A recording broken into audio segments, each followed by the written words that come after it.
पूरे देश में गर्मी अब लगातार बढ़ रही है और ऐसे में एयर कंडीशनर का इस्तेमाल अब लाजमी बनता चला जा रहा है। अगर आप दफ्तर जा रहे हैं, अगर आप जा पा रहे हैं तो वहाँ एसी चल रहा है और सेंट्रलाइज्ड एयर कंडीशनिंग है। अगर आप कहीं भी बाहर जा रहे हैं तो आप एयर कंडीशनिंग चला रहे हैं। घर में तो चलिए, जब आप एसी चलाते हैं तो आपके कमरे में आप या आपकी पत्नी, आपके बच्चे हो सकते हैं, लेकिन जब आप दफ्तरों की बात करते हैं, रेस्टोरेंट्स की बात करते हैं, तमाम ऐसी जगहों की बात करते हैं जहां पर एक साथ बहुत सारे लोग हैं, तो वहां सेंट्रलाइज्ड एयर कंडीशनिंग होती है। और सेंट्रलाइज्ड एयर कंडीशनिंग में कोरोना के संक्रमण के मामले लगातार बहुत बड़े हो सकते हैं। कैसे? ये एक बहुत बड़ा खतरा है जो मोबाइल हमारे सामने खड़ा है, क्योंकि गर्मी हमारे सामने है। जरा देखिए।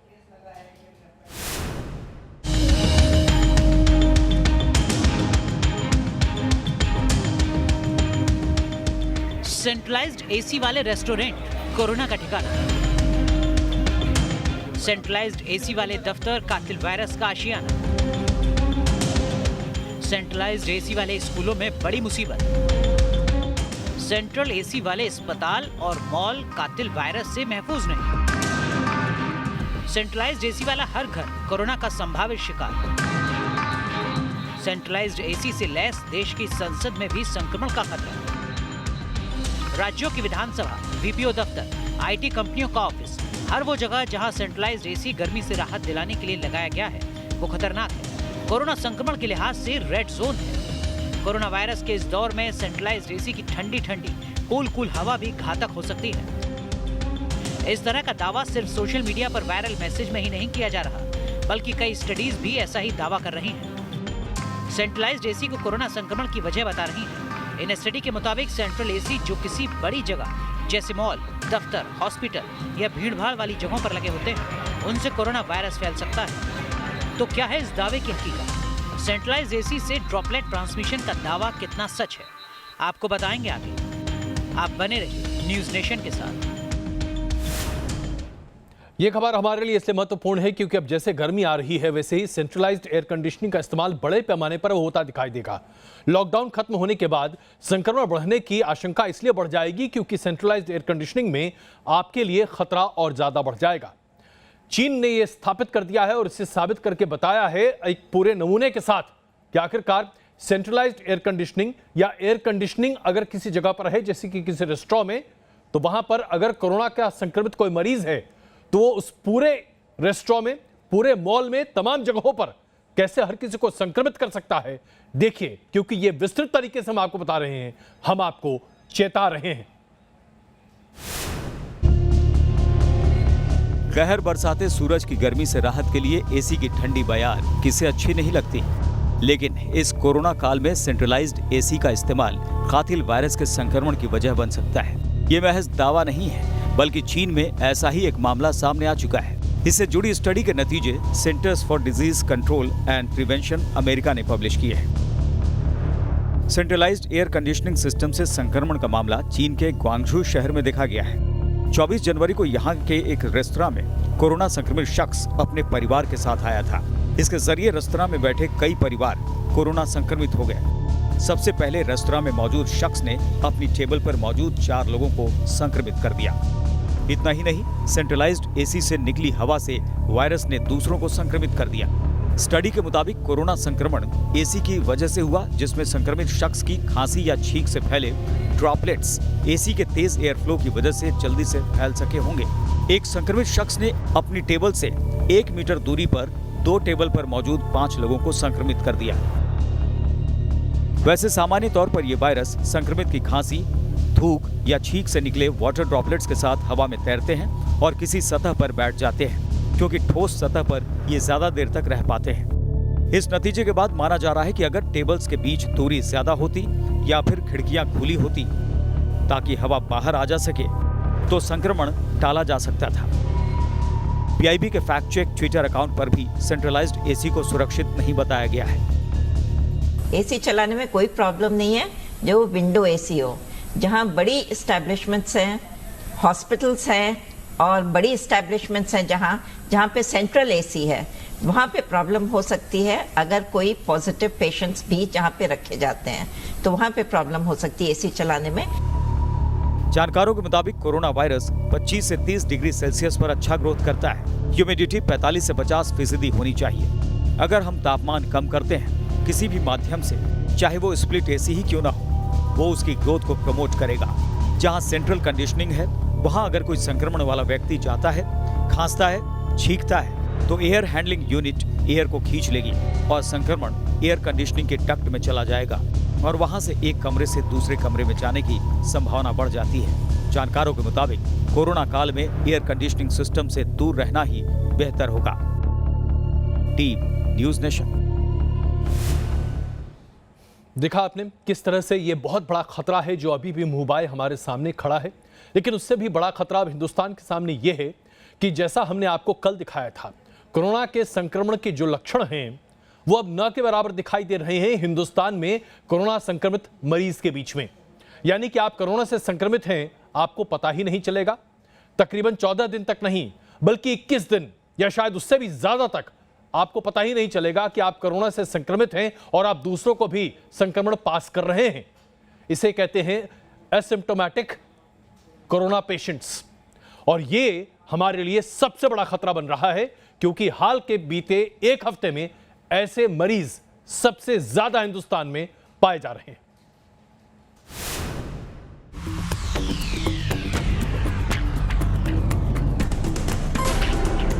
कातिल वायरस की चकमा चाल से वैज्ञानिक परेशान।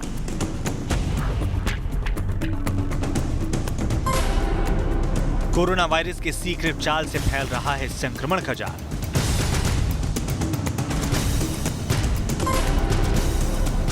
न सर्दी, न खांसी, न बुखार, फिर भी कोरोना कर रहा है प्रहार।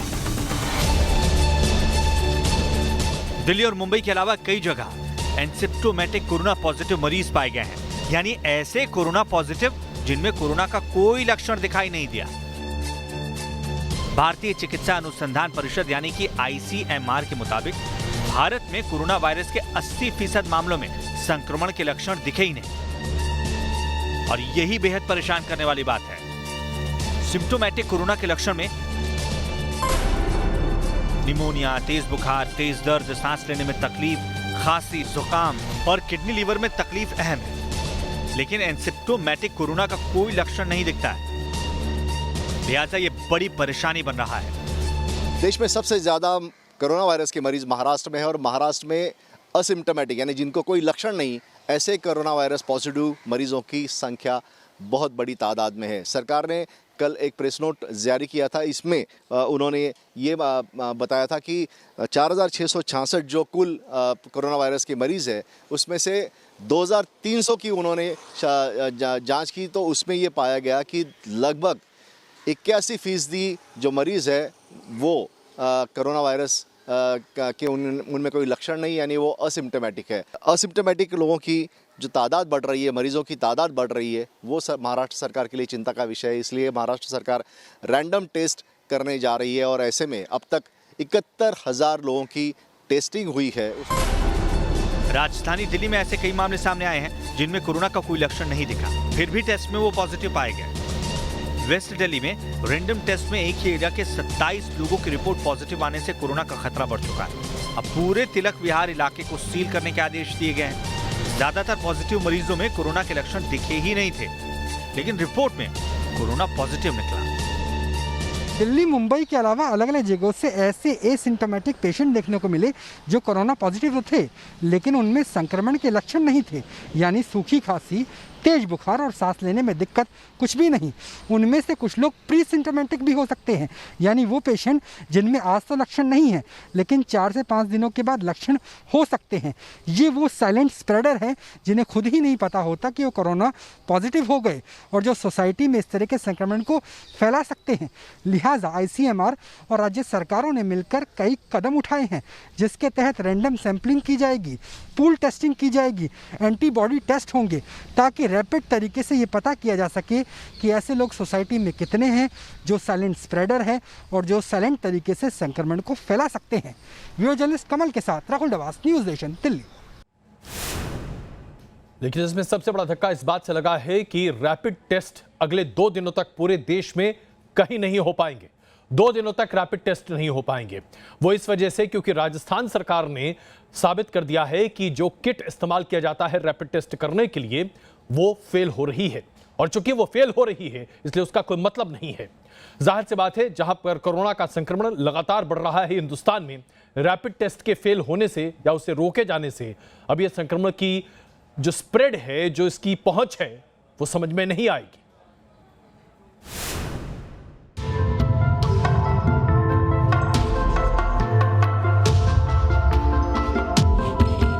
कोरोना जांच में fail rapid test kit.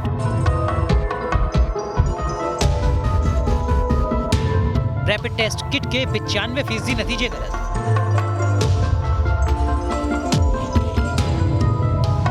Rajasthan ने लगाए रैपिड टेस्टिंग किट से जांच पर रोक। भारत समेत पूरी दुनिया इस वक्त कोरोना महामारी से परेशान है और कोरोना संकट से निपटने के लिए रैपिड टेस्टिंग किट को सबसे बड़ा हथियार माना जा रहा है।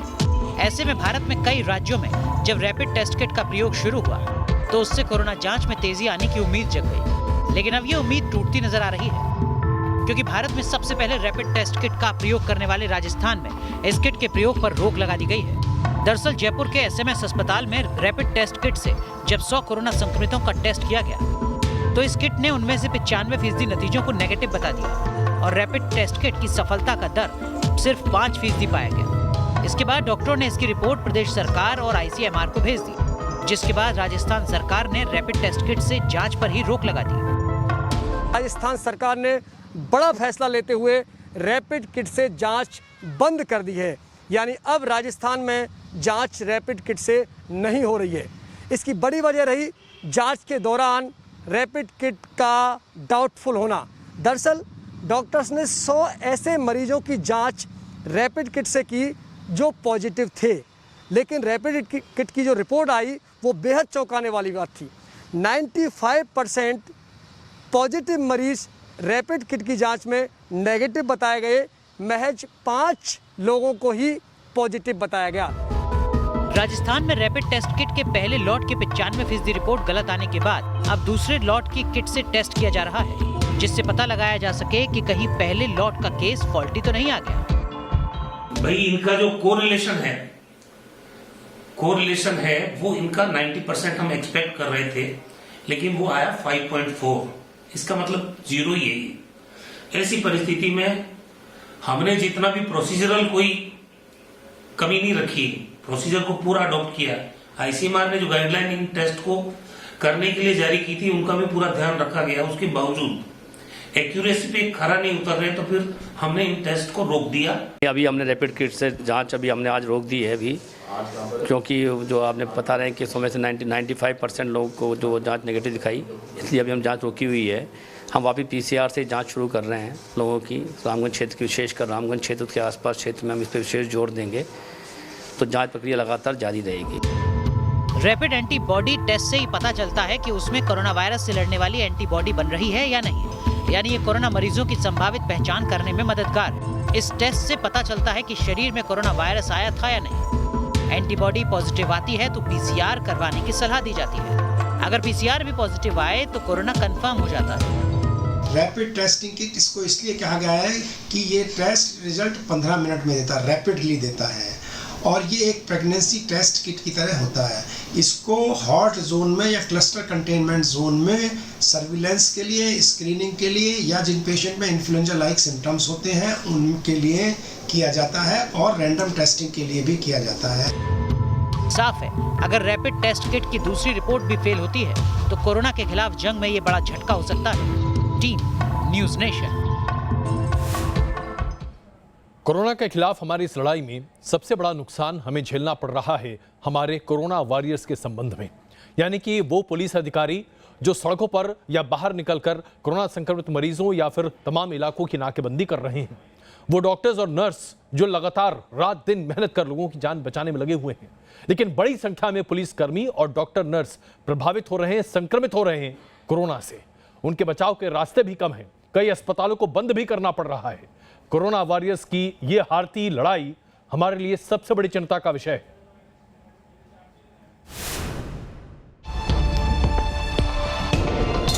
कोरोना के खिलाफ जंग बेहद मुश्किल बनती जा रही है, क्योंकि देश को जहरीले वायरस से बचाने में जुटे कोरोना वॉरियर्स भी तेजी से इसकी चपेट में आते जा रहे हैं और इन्हें अपनी जान तक गंवानी पड़ रही है। कोरोना के खिलाफ महाजंग में शहीद होने वाले ये हैं उज्जैन के यशवंत पाल। जो 27 मार्च से हॉटस्पॉट बन चुके उज्जैन की अंबर कॉलोनी के लोगों को कोरोना संक्रमण से बचाने में जुटे हुए थे। इससे पहले 19 अप्रैल को इंदौर के जूनी थाने के थाना प्रभारी देवेंद्र चंद्रवंशी का भी कोरोना से निधन हो गया था। और ये हाल सिर्फ मध्य प्रदेश का नहीं बल्कि पूरे देश का है, जहां कोरोना को हराने के लिए जो डॉक्टर और पुलिसकर्मी 24-24 घंटे ड्यूटी कर देश की सेवा कर रहे हैं, उनके लिए भी अब इस वायरस से खुद को बचाना मुश्किल हो रहा है। अब तक देश के करीब 300 स्वास्थ्य कर्मी कोरोना संक्रमित हो चुके हैं, तो 100 से ज्यादा पुलिसकर्मी इस जहरीले वायरस की जद में आ चुके हैं, जिसमें से मुंबई के करीब 150 स्वास्थ्य कर्मी कोरोना पॉजिटिव पाए जा चुके हैं, तो दिल्ली के करीब 70 स्वास्थ्य कर्मी इस वायरस की चपेट में आ चुके हैं। वहीं राजस्थान में भी करीब 50 स्वास्थ्य कर्मी कोरोना संक्रमित हो चुके हैं। दरअसल कोरोना वायरस के खिलाफ जंग के लिए कोरोना वॉरियर्स के पास PPE किट यानी पर्सनल प्रोटेक्टिव इक्विपमेंट का होना बेहद जरूरी है। लेकिन कई जगह पर कोरोना वॉरियर्स को बगैर PPE किट के ही संक्रमित मरीजों के पास जाना पड़ रहा है, जिस वजह से वो भी इस वायरस की चपेट में आते जा रहे हैं। और सबसे ज्यादा कोरोना संक्रमित राज्य महाराष्ट्र के करीब 200 मेडिकल स्टाफ कोरोना की जद में आ चुके हैं, जिसमें मुंबई के स्वास्थ्य कर्मियों की हालत सबसे ज्यादा खराब है। मुंबई में सबसे ज्यादा 80 मेडिकल स्टाफ वॉकहार्ट अस्पताल के पॉजिटिव पाए गए हैं। इसके अलावा मुंबई पुलिस के 7 अधिकारी और 16 कांस्टेबल समेत कुल 23 पुलिसकर्मी भी कोरोना की चपेट में आ चुके हैं।